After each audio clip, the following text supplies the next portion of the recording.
माझे जवळचे मित्र होते आणि आम्ही एकमेकांचे अत्यंत क्लोज होतो.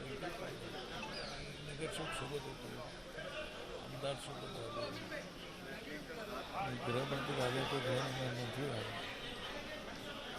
आणि कुठल्याही कार्यक्रमामध्ये आम्ही नेहमी एकत्र भेटत असतो. राजपुरीची माझ्याकडे आठवणी खूप आहे. तो आमच्या भाडेकरूंचा नेता होता.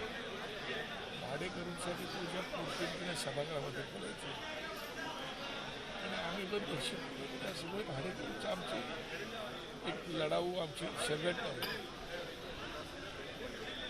मी आणि तो सुप्रीम कोर्टामध्ये भाडेकरूंसाठी दिल्लीला पण जायचो.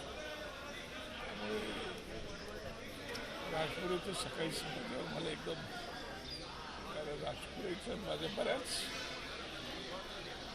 गोष्टींमध्ये एकमत असायचं. आम्ही भले वेगवेगळ्या पक्षात होतो, परंतु राजपुरीच्या बाबतीमध्ये तो माझ्या बाबतीमध्ये आम्ही पक्षभेदी एकमेकांशी संबंध ठेवलो. त्यामुळे भाडेकरूंसाठी खरंच सांगतो तुम्हाला, एक लढवय्या नेता होता. दक्षिण मुंबई आणि मुंबईतील कुठल्याही प्रश्नांसाठी त्याचा अभ्यास पूर्ण बोलायचा. महापालिकेत पण अभ्यास पूर्ण बोलायचा, विधानसभेत पण अभ्यास पूर्ण बोलायचा, आणि भाडेकरू हा त्याचा आवडीचा विषय. आणि मग माझा असा जवळचा मित्र आज गेला, त्याचं मला खूप दुःख आहे. दुर्दैवाने मुलगा निवडून आला, तेही त्याला कळलं नाही.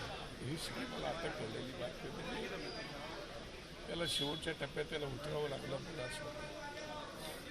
आणि म्हणून राजपुरीत हा लढवय्या, पक्षाशी प्रामाणिक आणि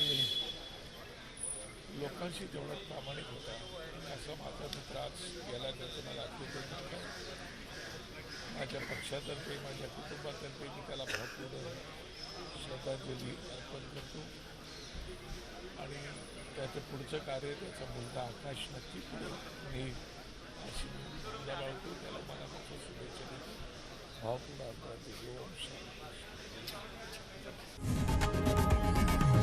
लोकशाही मराठी ऐका, पहा, जागरूक रहा.